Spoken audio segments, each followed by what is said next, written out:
மெல்லியல் பதிப்பகம் வாசிப்பவர் சா. நீல் உதய். அத்தியாயம் 3. ஜீவன் முக்திக்கான மார்க்கம்.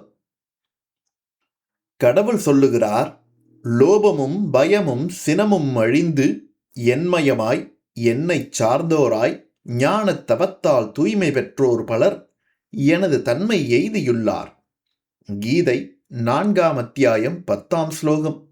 இந்த ஸ்லோகத்தில் ஒருவன் இகலோகத்திலேயே ஜீவன் முக்தி பெற்று ஈஸ்வரத்தன்மை அடைதற்குரிய உபாயம் பகவானால் குறிப்பிடப்பட்டிருக்கிறது. ஞானத்தை கடைபிடி, அதனையே தவமாக கொண்டொழுகு. சினத்தை விடு, என்னையே சரணமாக கொண்டு என்னுடன் லயித்திரு.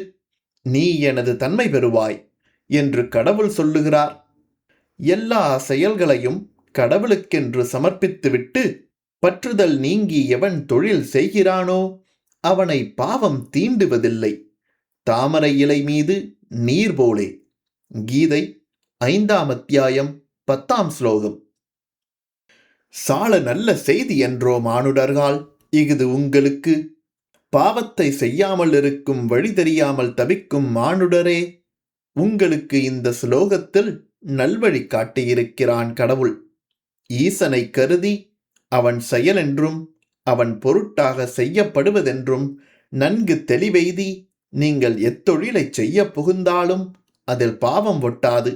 தாமரை இலை மீது நீர் தங்காமல் நழுவி ஓடி விடுவது போல் உங்கள் மதியை பாவம் கவர்ந்து நிற்கும் வழியற்றதாய் உங்களை விட்டு நழுவி ஓடி போய்விடும். இந்த பாரதியின் வரிகளை ஆங்கில மொழிபெயர்ப்புடன் படிக்க விரும்பினால் கீழே உள்ள லிங்கில் வாங்கலாம்.